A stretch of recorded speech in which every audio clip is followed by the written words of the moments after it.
So yeah, first of all, welcome again to India Voice Fest in its fourth edition. And it's a real honor to have you because of your experience of over 40 years. And I think you can share a lot of light as to how you've gone through the 40 years and what you've experienced right from the beginning. So I would like to start by asking you, how was your journey right from the beginning? And I mean, what kind of obstacles you had to face right from the time you started off, and what was your first job, and how did you slowly inch forward in the voicing industry in the UK, because it's pretty different from what is here in India. So if you could Yeah. shed some light on that, it'd be Of nice. course. Well, back in the 1970s, of course, everything was analog. No one had even thought of the internet yet. Right, And so the voiceovers who came in to the radio station that I worked at as a staff DJ, I did one program a day basically, but I was bored the right. rest of the day. So that I ended up in the commercial production department, helping out making commercials. And so Okay, radio presenters used to physically come into the studio, and I used to meet okay. with them and learn their trade. And they taught me all sorts of different things, different tricks. We even did some drama as well. So, Oh, nice. and I was the engineer working. We did these science fiction things. It was just amazing. It was great Okay. fun. But of course, the life of the voiceover was so hard. We are so lucky these days with the internet because Yeah. people used to drive around the country to different radio stations, and if there were not enough scripts to read that day, you'd have to sleep in a cheap hotel or even in your car and then drive to the Right. next radio station and then go to a Right. phone box because there weren't Right. mobile phones to ring the next radio station. Hello, do you have any scripts to read? So that was a really huge obstacle, and I did not want to be a voiceover then. So No. ended up, going to studios and getting invited in to do things, but probably Right. once or twice a week, maybe.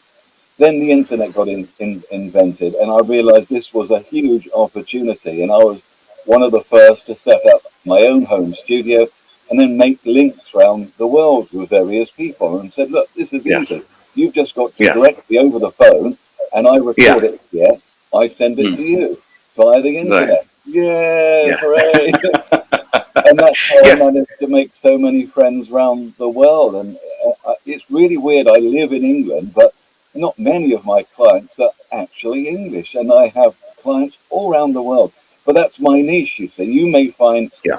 whoever's watching this now, a niche in your hometown, your home country, or it may be in a Yeah. country the other side of the world. It depends. Right. Right.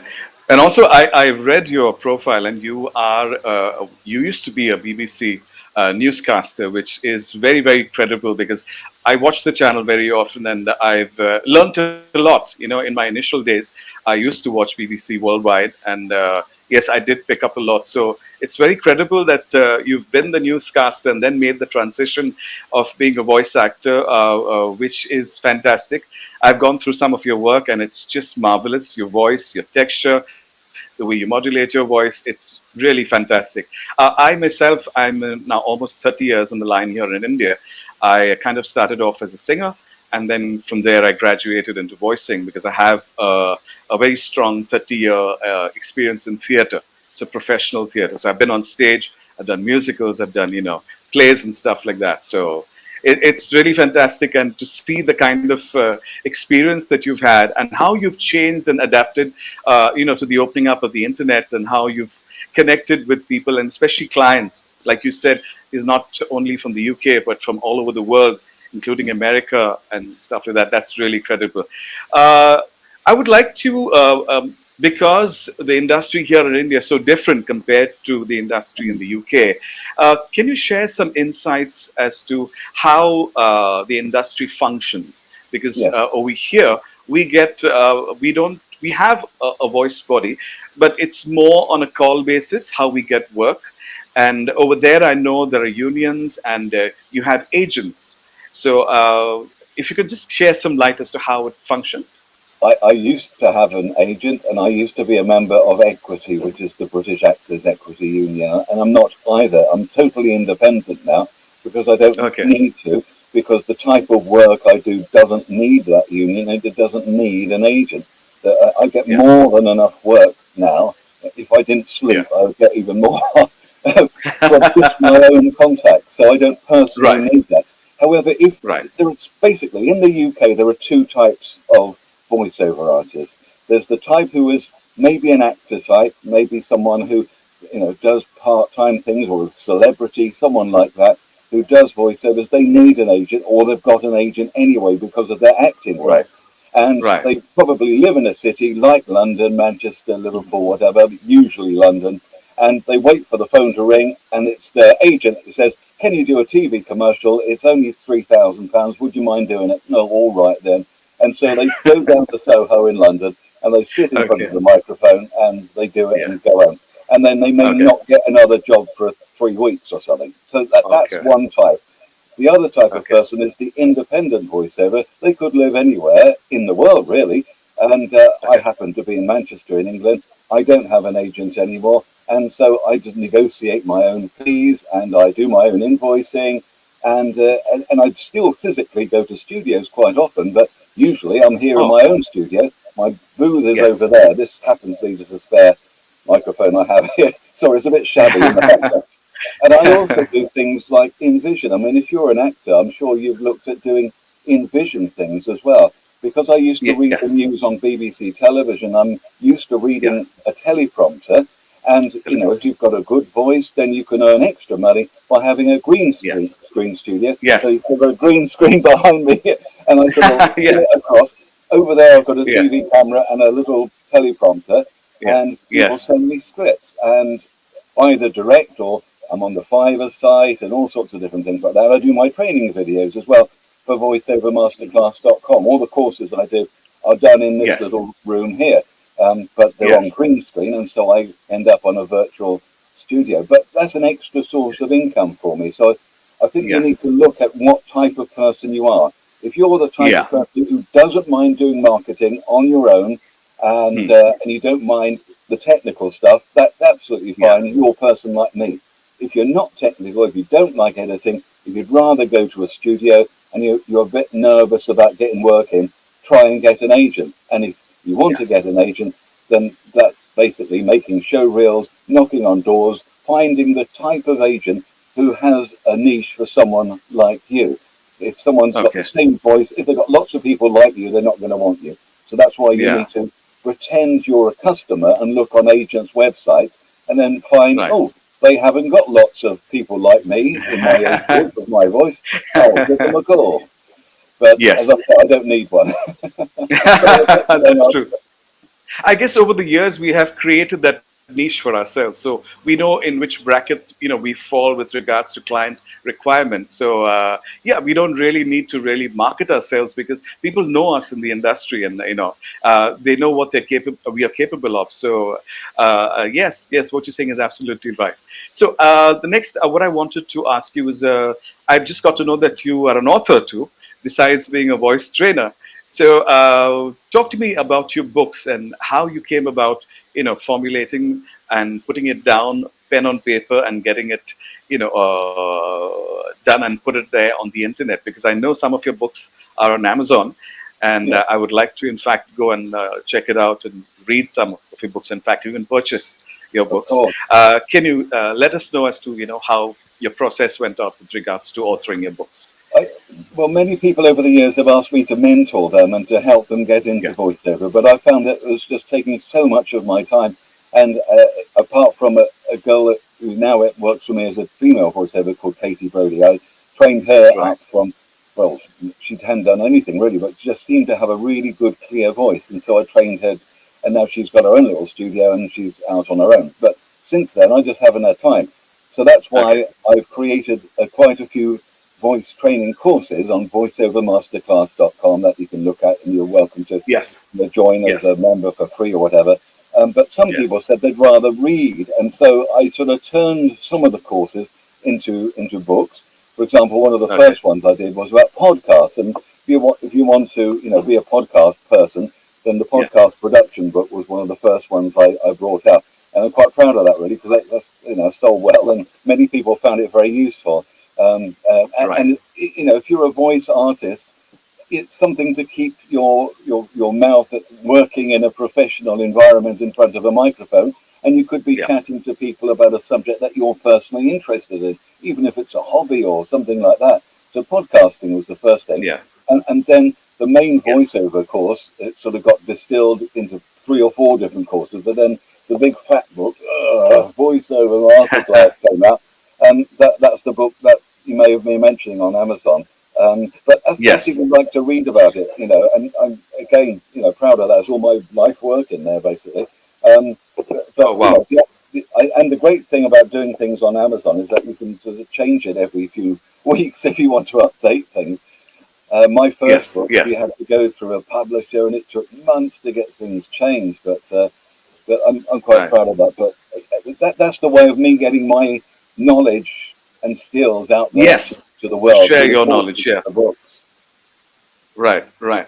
Your other book, The Professional Voiceover Handbook, is that also on Amazon?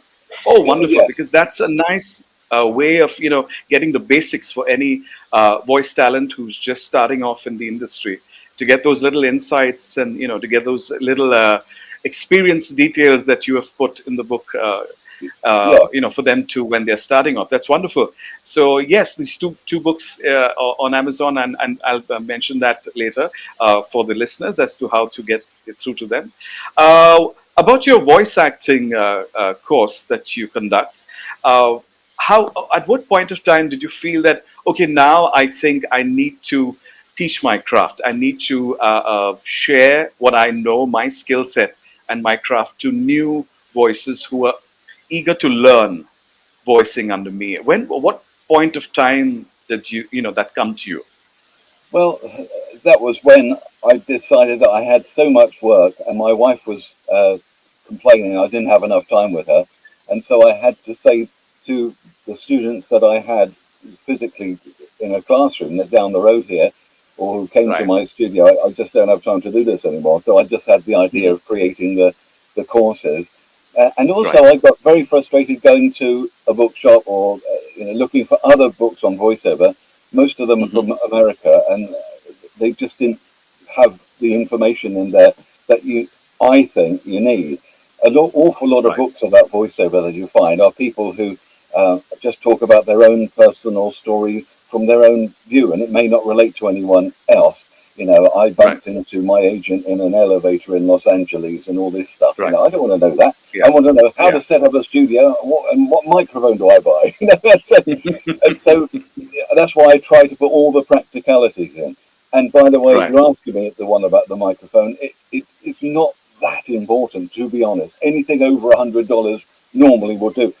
In my Yeah. personal opinion, it's the environment where you record is more important than the microphone. I may have a Neumann microphone there, but I could have used an AKG one for tenth the cost, and I would probably sound the same to most of my clients. Some of the really Yes. picky studios will notice the difference, but most won't, because I've got a great environment. It's best to spend the money on soundproofing, on the Right. acoustic tiles, and all that kind of stuff, and your placement and a pop filter, a decent pop filter like that one, Yeah. which has got the little the angles in, so Yes. basically the air goes in and down, so it doesn't hit and pop like that. Oh so, yeah. Yeah. so they're the tips that I want to get out, really, rather than just I won this award there, and I did this advert here. I don't want to read that in the book. So Yes. that's why I think my style, has been so successful on voiceovermasterclass.com. Anyway, But doesn't it give you a real thrill when you share your skill and craft with new voices who are so engaged and so driven? Don't you feel that joy in you that you're sharing your skill and they are absorbing everything yeah, that you're teaching them, and then they go out in the industry and then yeah. they are a complete success? Doesn't that give you a feeling of pride? Yeah, it does Yeah. very much so. When I hear some of my students on radio or TV commercials, and I think, wow, that's my lad, or that's Yeah. that when I talk, absolutely. But look, I've been helped by many people when I was young, particularly, and Hmm. I could mention their names. They wouldn't mean anything to you, but all of us have been helped along the way, and I feel that as you get your experience and you get your career established, you really have to pay back, I think. Yes. Absolutely. I mean, in TV, I don't know if you've heard of a program called Top Gear. It's a motoring program by the BBC, but there's a presenter called Richard Hammond, and I gave him his first TV break when I worked Oh, at Granada. So, he was okay. working at Renault, selling cars and all that stuff. But he seemed to be Yeah. a good presenter, and I gave Yeah. him a screen test, and he was brilliant. Huh. So, so people like that, and camera operators and various people. But yeah, so many voiceovers as well. So I'm quite pleased with that, really. But I find the Wonderful. practicalities. Yes, yes, yes. You got to give it, as real and be as real as possible with your students, so they get it firsthand from you, and then they, kind of imbibe that in their practice sessions, and then take it forward. Fantastic. What I also wanted to, ask you is, in your journey as a voice actor, were there any interesting experiences or memorable experiences that you encountered during your 40 years? Something that you really cherish, something that could be a landmark in your career, or some interesting anecdotes. I don't know. You tell me. I don't know about that. I mean, sometimes you get very awkward clients, and sometimes you get some wonderful clients. It doesn't Yes. matter. I mean, I remember once had a whole day in London doing Huh. character work for it was a radio play, and I had to play all sorts of different voices in this thing, and I was absolutely tired. And then and I forgot at the end of the day was down for an award ceremony, and that went to 3 in the morning. So I was Okay. having all this cups of coffee and trying to, and now the award for the best architecture of or whatever. And so that was a very, very long day. And Right. then I got back to the hotel, and they couldn't find my booking. And so I was falling asleep in the temple.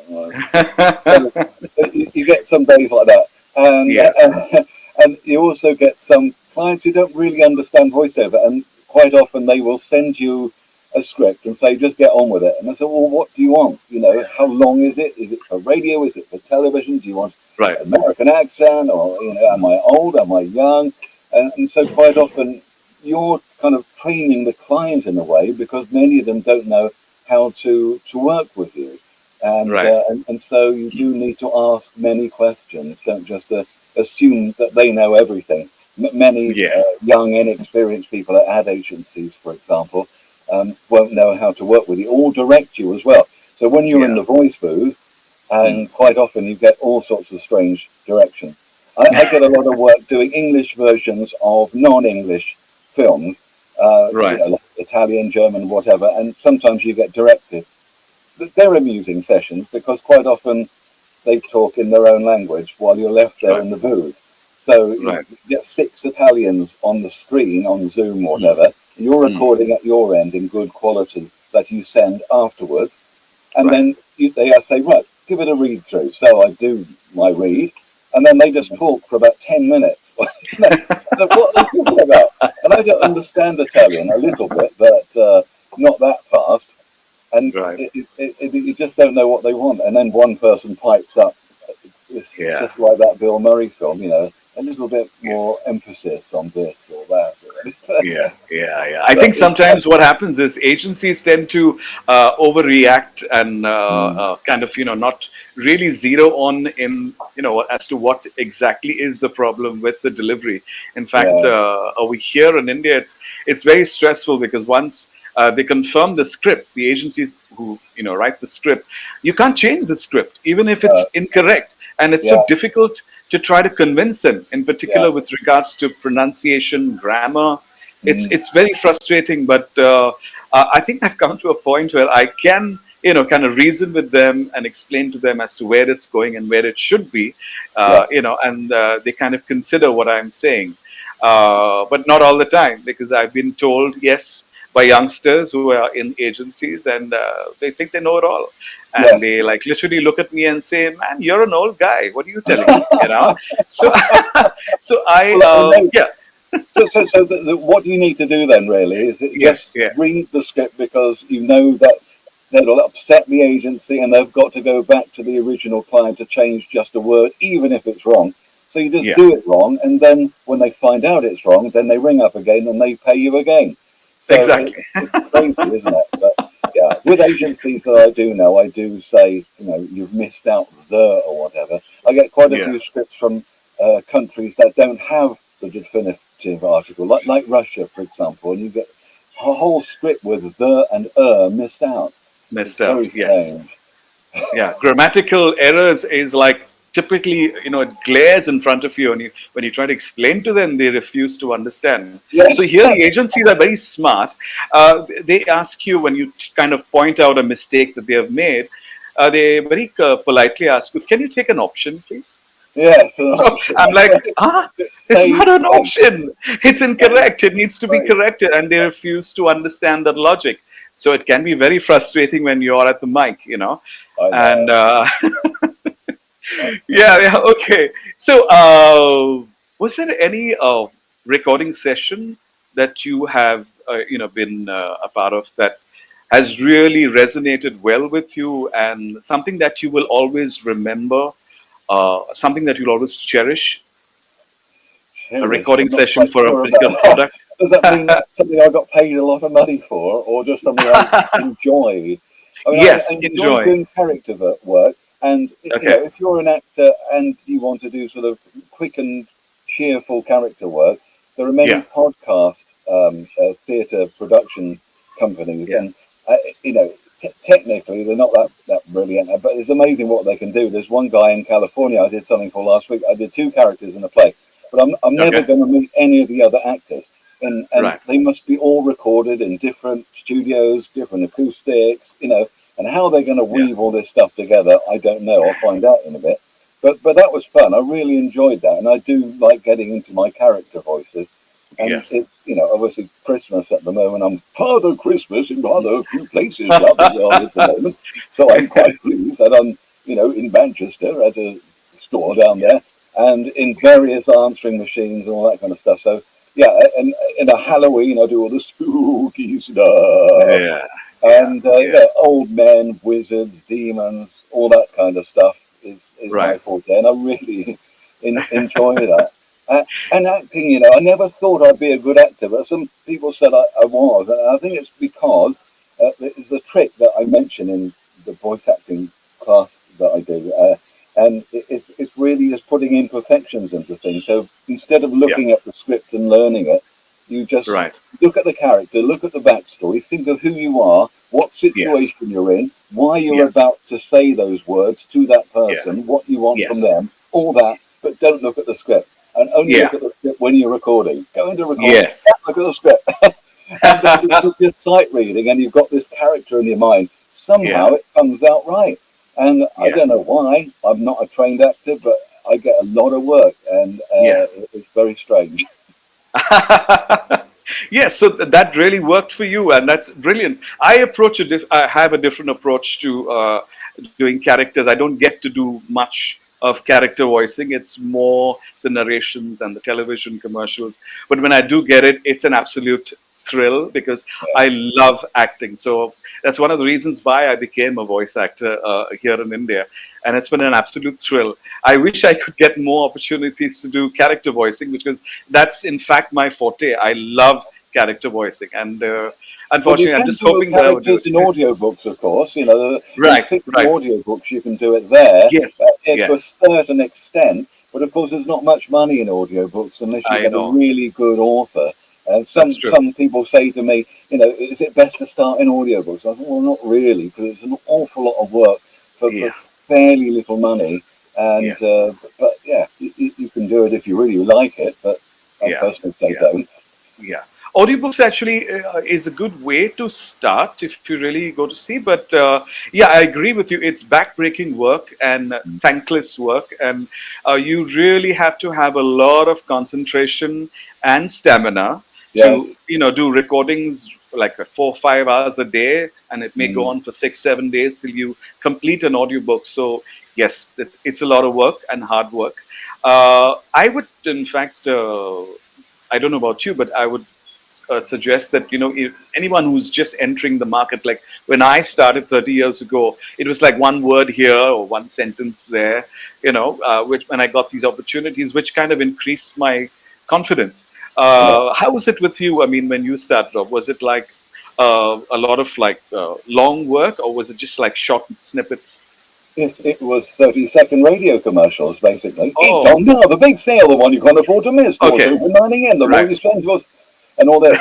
And that's where you're dealing with advertising agencies who always Yes. put small print in. There's too many words for 30 seconds. Cut them Yes. out. Oh, we can't cut them out. I'm afraid it's been cleared by the agency and also by the end client. But I can't speak that fast.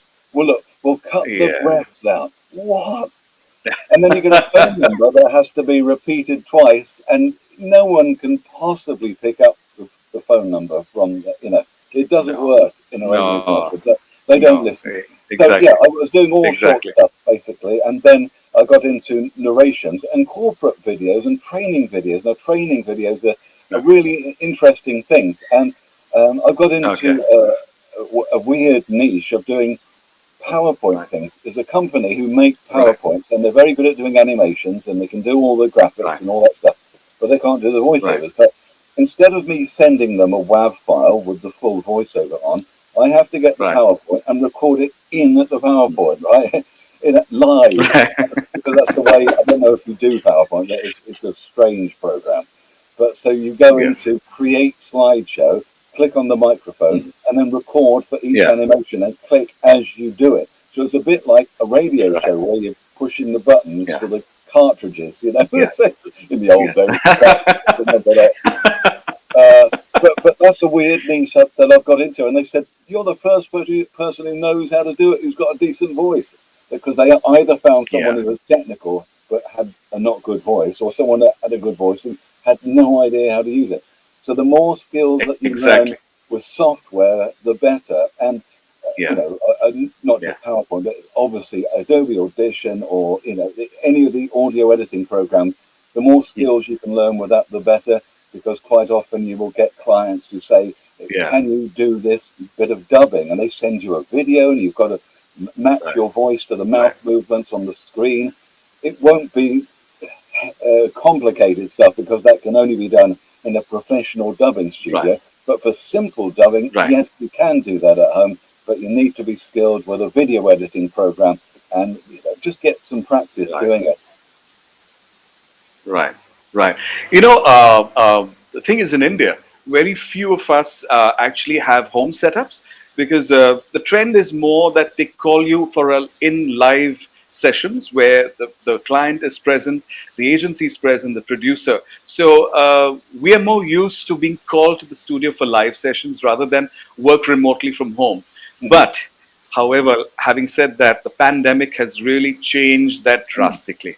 So overnight, yes, for the first few months there was no work happening, but a lot of voice actors and talents had to consider working from home because studios were shut. But Mm. when work started after 3 months, they had to get their home setups done, which it kind of changed the equation because a lot of us are not tech savvy. That Mm. includes myself. I'm not really tech savvy, so I had to get used to working from home. And most of us here in Mumbai city where we are, Mumbai is a noisy city, and most voice actors stay right on the main road, so they get all that traffic noise coming in. It was a real challenge. Yeah, yeah, and bird noises, and your neighbor is doing some renovation work, so you get Yeah. the banging coming right through. So it was a real challenge as to how to get your setup organized, in spending the minimum amount of money and getting maximum output. And that really was a game changing situation because a lot of voice artists had to really adjust and make sure that work still started coming in and they were benefiting from the setup. So yes, it was an absolute life changing experience, especially for me because I'm not a tech person. So for me it was a real challenge to not to record at a space at a specific time where I would not get the outside noise coming in and the mic catching it. So it has Mm. been a real life changing experience. So how, according to you, especially in the UK, how has that changed with regards to voice actors there? And how would you? What kind of advice would you give voice actors, on the road ahead as to how to get their stuff organized, so they can be better off prepared. Yeah, I think it's absolutely essential to have some sort of recording facility in your own home, even if it's just for Right, doing demos, because right. it's so much better. Even if you're the type of voiceover, as I said, there's two types. I'm an independent, but Yeah. if you've got an agent who just rings you up, say go to the studio, Mm. quite Yeah. often the agent will have a client who wants a demo now, yesterday. They want it as soon as possible. So you haven't got time to go to the studio. And they Yeah. say, oh, do it on your phone or something. You can't do it on your phone. That's awful. So Yeah. you need to have some sort of microphone and a recorder. I mean, it can be as simple as just having, a Marantz solid state recorder, a microphone and a Right. cable, and that's it. Right. Just record it on Right. there with a pop filter in a quiet place, duvets all around you, or blankets, or ideally acoustic tiles, and Right. then transfer the card into your computer, edit the rubbish out, send it. That's your demo done. That's the simplest way of doing it. But if you Right. don't have a home recording facility, not just for demos, but you can make so much money from the either the pay to play or the free to be on sites like Yes. Voiceover Yes. or particularly Yes. Fiverr.com. And Right. and a lot of people when I started out on the Fiverr site were saying, "Oh, you're cheapening voiceovers. You shouldn't be on there." But I've never Mm. ever sold a voiceover for $5. And the way that you set it up is that you add the extras, so that the average job is about $100 or much Right. more if they want it the same day. So it really is Right. worthwhile. I've made an awful lot of money from Fiverr, and you need Right. to have a home studio for that. Because it just Right. wouldn't be worth your while to drive down the road to a studio. But I know. before breakfast, while the toast is in the machine, you can come in Right. here and make Hmm. $50. Say it's worth Hmm. your while, isn't it? Whereas it wouldn't be Right. worth your while going down the road. So just Yes. Yes. convert a closet, a cupboard, into a recording studio. You need a microphone, a stand, a pop filter, a recorder, and that's it. Or if you've got a laptop, that's fine. It Yeah. mustn't have any fans on it though, no whirring fans. If Yes. it's a Yes. solid state laptop, brilliant. Do that. Put Yeah. Adobe Yeah. Audition on, or any of the other Audacity or whatever. Record Hmm. in there, and then you won't need the Marantz. But sorry, the solid state recorder. Um, Okay. and then just edit and send it off. It's really worthwhile to be a little bit tech savvy. We're not asking you to get into the music studio stuff. It's Right. quite simple for voiceover. We're all Yeah. in mono. There's only one mouth. It's mono. Peter, in India, like I said, we have live sessions rather than remote. And we all got used to traveling, and the traffic here in Mumbai is horrible. It's really Yes. horrible. So, one distance, if you're traveling, like for example, I stay in Malad. So, from Malad to, say, for example, the advertising studios in Bandra or, in Worli or Khar, it takes nothing less than an hour, hour and a half to travel. So I used to travel 1.5 hours and finish my job in 10 minutes, then come back I another one know. and a half hour. So Yeah. traveling time was really killing us voice Yeah. actors. Then all of a sudden, COVID hit, and we had to make that transition and work from home. Yeah. Initially, it was very cumbersome. It was very stressful because we had to edit it ourselves. Make Mm. sure there was no outside sounds coming in, and then send it to the client. And over time, what happened was we started getting used to the process. And once studios opened up, say 8 months down the line, when studios started opening up, we got so comfortable and we didn't want to travel back again. So we would tell them, we don't want to travel. We'll do it from Yeah. home. We have our equipment here. So that's what happened. This whole transition. Yeah. Yes, and still, even though quite a few studios have opened up here, there are still some artists who say, no, we'll work from home. It's Mm. okay. We don't want to come. So they kind of now got comfortable working from home. They've got their own little space, which they've kind of soundproofed and stuff like that. And Yeah. they're working from home. Yeah. But Yeah. what I wanted to ask you is, how has it changed the industry? This whole trend of work from home scenario. How has that really changed? How has it impacted the work scene?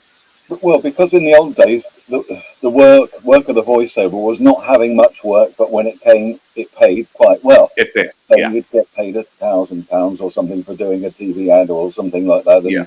and £100 for a radio commercial, and it, never mind about union rates, but Right. non-union rates are now much Yes. reduced, but you get much more of Yes. it. So you're Yeah. busy all day, which for someone like me, I like being busy, and I'd rather Yeah. have a variety of scripts where they all Yeah. added up to your daily amount, Yeah. than just Yeah. waiting all day for that one script to come, and then you get paid. And what do I do now? I'll read the newspaper again. Newspaper. I'd rather be busy, to be honest. That's how it's changed. So, and there's many more independent producers. I mean, the world has gone media crazy. Video is needed Right. for every company in the world. And if you can Yeah. speak English, then English is an international language. Every country in the world will want an English version of their corporate video doing. And Absolutely. so Yes. that's where they need someone who can speak English. And so Yeah. that's where you can clean up, because everybody wants to get on YouTube. Everyone's got a website now, and there's more and more independent production companies. So they may not pay as much as the huge agencies, but they all Yeah. add up. And so that's why more voiceovers are needed.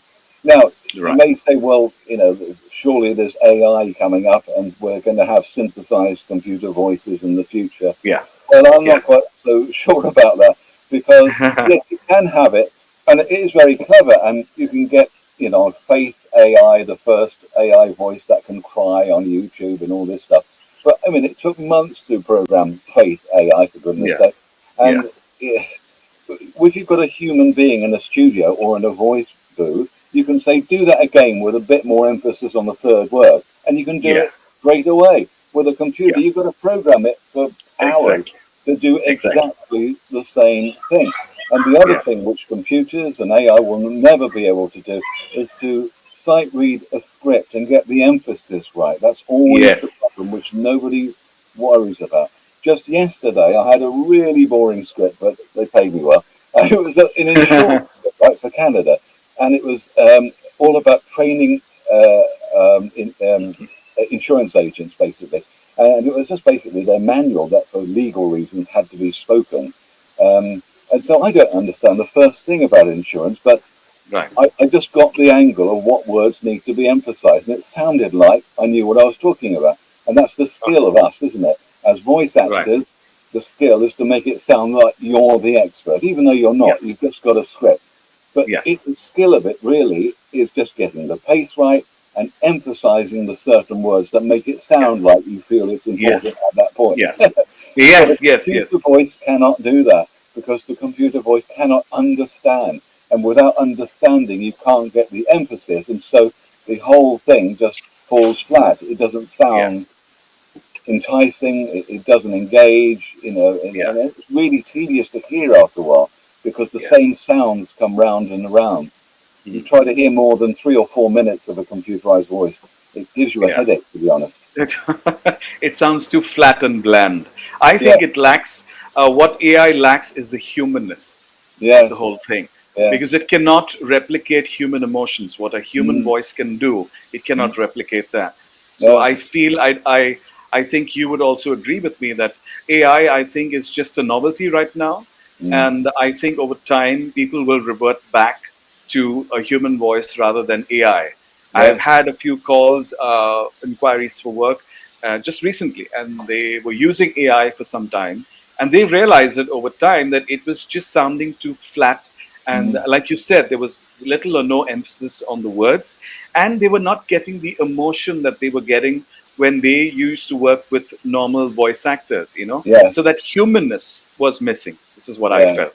yeah. Yeah. I So, completely agree. So, but if you think, oh well, there's no point starting my voiceover career because we're all going to be taken over by computers. That really no, isn't going to happen. I really don't think so. And no, so I don't think so. Yeah. no, I mean, some phone prompts will be, maybe, I don't know, but it doesn't save that much money to them, to be honest. Yeah. I mean, you can Yeah. go to Speechelo now and get something quick, but you can get something quick from someone like me or you, or go to Fiverr or someone like that. You don't have to wait till, Yeah. working hours in the country you are. There Yeah. are people 24 hours a day who can, do things fast. And I always say to people, if you want to be successful, you've really Yeah. got to be available as much as Yes. possible. When we're not Yes. saying that you're not allowed to sleep or anything, but Yeah. just be flexible. I don't mind. Yes. Today's a Sunday, it shouldn't be a working day, but I'm still working on scripts. I do my Mm. Epic Economist script for YouTube every day, and I don't complain about that. Yeah. But Yeah. and various other things I do over the weekend. Yes.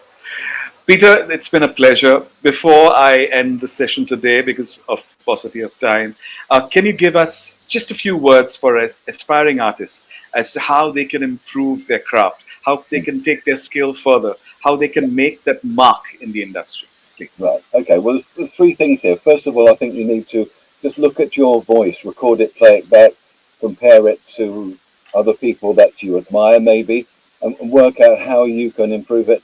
There are plenty of voice trainers out there or exercises that I have on my Voiceover Masterclass site, and where you can optimize your voice. So you learn Right. to relax it, to warm it up properly, to create resonance in your voice by doing humming exercises. Right. Yeah. And like and my famous QEQR exercise, Yeah. QEQR, for stretching the mouth to Stretching make it mouth. a little Yes. bit clearer. Mm. So you have all that, and so once you've got the voice right, then and you find maybe a voice artist who has a similar style of voice to you that you'd like to emulate. A quick way is just to find a bit of that recording and almost copy it, almost try to be like Yes. them, and try and Yes. work out why the speech patterns work like that, and how Yeah. the ending comes, and where the gaps are, all that sort of stuff. Just analyze other people that you admire. So get the voice there. Then secondly, you need to use it professionally a lot, rather than just talking at parties or to your friends. Yeah. Professionally, I mean, record it in front of a microphone. So Microphone. get a Yes. podcast going or something like that, or start recording storybooks. It could be to your kids, or some children down the road, or a friend of yours who's interested in a subject. Just record stuff on a microphone, and Yeah. that way you get more microphone hours in. And it's a bit like flying hours. The more experience you get, the better you'll be at it. And the third thing is to find your niche. And as I said at the beginning, it may not be the obvious thing. You may think Right. I'm a wonderful actor, I'm going to do all these character voices, and you end up being a top radio presenter, Right. or doing commercials or that sort of thing, Right. or training. And then when Yeah. you start marketing yourself, that may also determine your niche, because you may find, like I have, for example, I must be on every German museum and art gallery, because for some reason the Germans like me, maybe because I can pronounce their words properly or something. I used to work in Vienna, but so for example, I do so many tourist guides where people Right. go into a museum and they put their headphones on, or they use their app on their phone, Right. find their language, and I'm on the English one. And I like art and museums anyway, so that seemed to be a niche, but it sort of found me. I didn't want to do it. It just so happened that I sent out emails to people and rang some Right. people up, Right. and the people who responded say, "We've got this job. Do you want to have a go?" And so you get more of it, and then they tell their Yes. friends. Yeah. Yeah. Wonderful. Thank you so much, Peter, for your wonderful insights. And it's just been a wonderful time and experience talking to you, a man of your experience and expertise. Uh, Truly humbled. Thank you very much for joining us. Okay. And just before you go, uh, our listeners have one question. Uh, what he asks is, for being able to do voice acting, is it better to first learn acting and then go on to learn voice acting? You can do either. As I mentioned before, I'm not a trained actor at all. I never thought I would ever be an actor. Well, I've been sticking around so many in my Right. early years, when I used to Yeah. be a narrator into a radio play, many of them Yeah. years ago. So I must have learned something from them.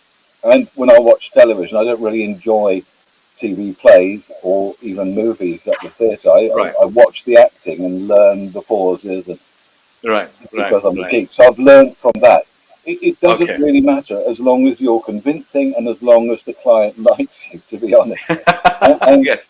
I tell you why. I mean, it's a weird thing. Like, say with accents, I've got a Canadian friend who is Yeah. used a lot by a London agency who think he's American, even though to him he says, no way am I American. I've got a Canadian accent. But they think he's Canadian. I have a Yes. Mexican friend and who people Yes. think he's Spanish, but he's not. He's Mexican. He's not. So it depends. If the client likes you, everything's fine. Great. Cool. That's really insightful. Thank you so much, Peter. Thank you so much. It's Lovely been to a have you and speak to you. pleasure. Or to the listeners listening, if you want to get in touch with Peter, you can log on to voiceovermasterclass.com, or you can mail him at mail@peterbaker.tv. Yeah, Get in thanks touch very much. if you would like this. Thank you Wonderful. so Thank much, you Peter. very much. Thank you All so right. much. All the Thank you so best. much. Bye Have a bye. good day.